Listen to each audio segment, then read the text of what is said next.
Hi, my name is Avital Ropart, and I'm the founder and CEO of Time in a Bottle Photography, and I'm so excited to be celebrating 10 years in business.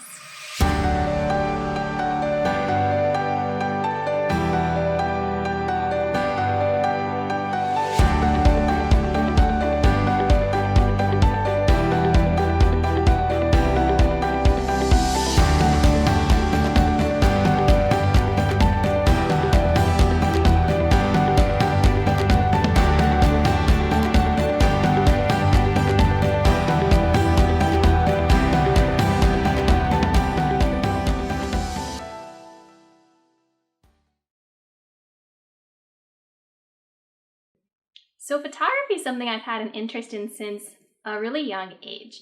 I actually brought with me for the occasion my first camera, which is this nice pink Barbie film camera that my parents gifted me for Hanukkah when I was 6 or 7 years old. And I'm pretty positive I used the whole roll of film that evening. We never actually developed the photos, but I'm sure they were of top-notch quality. And after that, we had some more cameras in our lives when we did our travel. My parents gave us little digital cameras that we could use. I really enjoyed taking photos in my adolescence of clouds and of trees and flowers and mountains. Growing up in Colorado, there's an abundance of beauty, and so it was great to capture that kind of nature. So 10 years ago, I was 15 years old, and I was going into my sophomore year of high school. I had just completed a summer working at a local day camp, and I was really excited to have saved up money to buy my first camera. This camera over here, the Sony A65, I was very excited. We went to Mike's Camera, which is a local camera shop here in Colorado, and we went in. I was pretty set on a Canon that I don't remember which one anymore. But we went into the shop, and the salesperson looked at my research and asked me some questions, and then he said, I think Sony is a really great brand. Their technology is amazing, they're up and coming. I think that you would really enjoy going with this Sony camera. And I was 15, I didn't know anything. It sounded good to me, and so I went with this camera, and it was a great choice. Now I'm still a loyal Sony user 10 years later. I now have the Sony A7 Mark III. That's what I'm currently shooting with, and I love it. I love Sony. They do a great job, and continue to be loyal to them since that day. So my first photo assignment, it was a girl who was in the grade above me in high school. Her family had seen some photos that I'd taken on school field trips, and they came to me and asked if I could do a family session for them. And initially, I had agreed to do it for free, which was the plan. I was just going to take family photos of them. And we went to a neighborhood park, and I took photos of this family. And as I was leaving, they gave me an envelope with a nice check inside. And I was very excited. I went home and remember being so excited about that I got this check, and it was substantial money. And it was a very exciting process that I got a check for taking photos. I was doing something that I loved, and I got paid for it. What could be better than that? I was very shy when I started doing photography. I have an older brother, Maxwell. He is 4.5 years older, and he was so kind and generous. He would go up to people at events, and he'd say, "Can my sister take your picture?" And I would do the click, click, and then I would walk away, and that was it, and I didn't have to converse with people at all. Again, going from sort of a love of trees and nature and sort of being thrown into the world of people was very intimidating. Even though I think I was always sort of good at interacting with adults, I somehow thought that people were always going to be mad at me for wanting to take their photos, and I was very shy about it. I don't think there was a specific moment when I realized I didn't need my brother to come to all the events with me. I think that was something that kind of happened gradually over time. Perhaps he wasn't available. I don't remember what the first event I photographed without him was. Or perhaps the fact that people were loving my photos, and people were happy to see me at events, and people were getting to know me. I do remember the first time I felt comfortable, I would say, being in front of so many people, because that was still something that took time. It was actually only a few years ago. I think I was 21 or 22. I was photographing an event where there were maybe 500 to 1,000 people, and there was a moment when the speaker was on stage and it was a beloved teacher and rabbi, and his students were dancing to him to sort of to give him honor. So they were down on like the ground on the floor, and he was up on the stage. And I knew it would be a great photo to go behind the rabbi and shoot back at the students who were dancing towards him to capture their faces and their intensity, and not only to get the rabbi. And so here I went on the stage. Nobody told me I could or I couldn't. I just walked up on the stage and I took my photo in front of this room of 1,000 people, and you have that sort of feeling of like everybody's eyes must be on me, but I didn't really care. And that was sort of the difference. People may still be watching, you may still have that feeling of everybody's watching me and paying attention to me, but usually they're not, first of all, and second of all, you just have to have the confidence. That was what shifted, is that I didn't care that everybody was watching me anymore. I wrestled a lot with the stigma of being so young as a photographer. To start a business in high school, a lot of people are going to treat you like you're a kid. And I was a kid, but I was also wrestling between these identities of being a kid and being a professional at the same time. And so a lot of people, when, we'd have to talk through my pricing, they might wonder or pause when I said what my pricing was, because here I am 16, 17, 18 years old, and I'm quoting them these prices that would be closer to what a professional would charge. And that was definitely a challenge, or just people trusting in my capability. But I think you just have to keep working and creating beautiful images that sort of prove that you are able to do it despite being very young, that you have the talent, that you have what it takes, that you have the confidence to go in there and do the job and to do it well, just as well as people who are professional and 10, 20 years older than you are able to do. Being young actually has some perks. Yes, it was a disadvantage in a way, but it was also an advantage in that it made people warm to me. They were like, oh, here's this kid who's talented and she wants to take photos and she's friendly.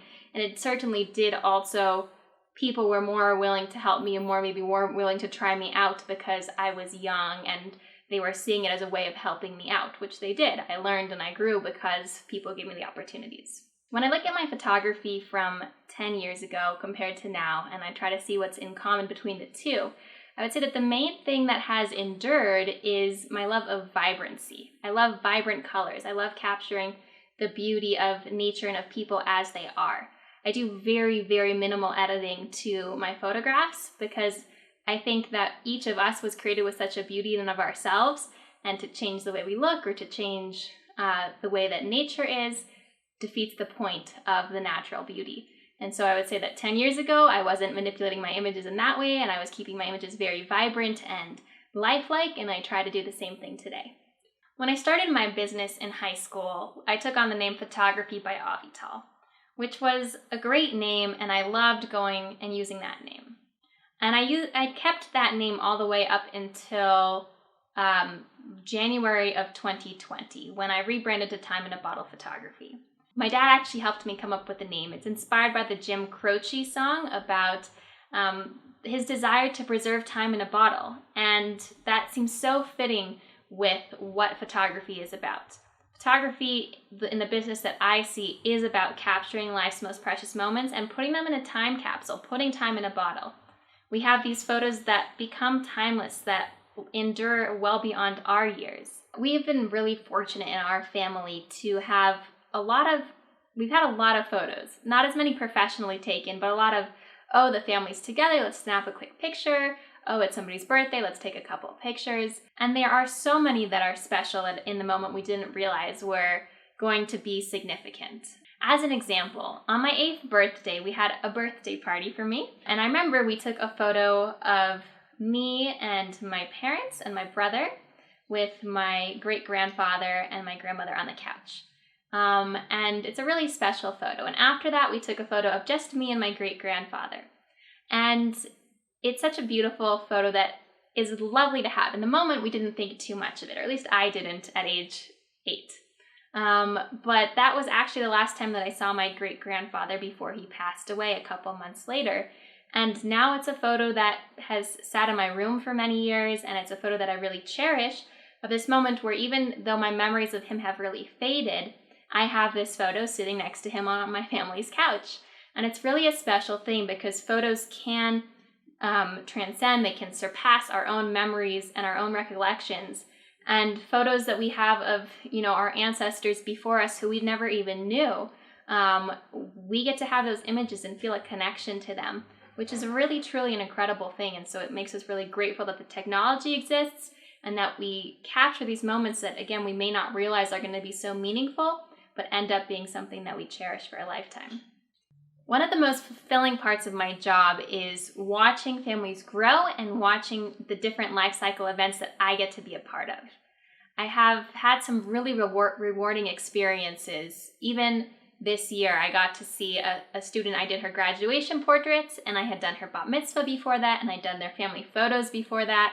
And it's really special for me to be able to watch these families grow, and both to grow my craft along with them, and to just be able to partake in their moments throughout their lives. Another instance, I did somebody who I did photos of her when she was in high school, and then I did her engagement, and then I did her wedding, and I've had the real blessing of immersing myself and connecting myself with families, and it's such a special bond. I feel such an honor that they continue to use me for their most important moments in their lives. There's really nothing like it. Not to brag, but I think my clients are the best clients. I have been immensely fortunate with my clients. They have given me such an abundance. I think anybody who owns their own business probably is able to recognize that their clients are the ones who are sustaining their life. My clients are the reason I'm able to get groceries and to pay rent and to have these nice experiences and equipment and opportunities that I have. So I'm very grateful to my clients, obviously, for that. But my clients have been loyal to me throughout this process. I remember some of the first clients I had, and they're still my clients to this day. And that's incredible to me. It's mind-boggling to me that people who hired me 8 or 9 years ago are still hiring me now. That kind of loyalty, that kind of relationship building throughout the years is so beautiful. And again, I continue to be so humbled when people want me for their wedding, for their engagements, for their special family occasions. It is incredibly humbling. It's just kind of blows my mind that people are trusting me with these such important moments. They're trusting me and my camera and my technical abilities and skills to be able to document these moments that they're going to show their children and their grandchildren and their great-grandchildren and beyond. I've been so grateful and so blessed to have photography these last 10 years. I've truly grown up with it. The camera has been my friend. We've gone through so much together. We've been to different countries together, gone through different experiences together, and in both my business and my personal life. And looking ahead into the future, I don't see that changing. I see my camera coming with me throughout all of life's adventures, both, again, professional and personal. I hope to be a better photographer in 10 years than I am now. In fact, I'm confident that I will be. And I am so excited about what beautiful opportunities and sessions and portraits I'm going to take in the future. I see continuing to be a portrait photographer exclusively. I see perhaps adding some team members, whether that's in photo editing or additional photographers. I'm very excited for all of the possibilities, for the special occasions and families and beautiful places my camera is going to take me.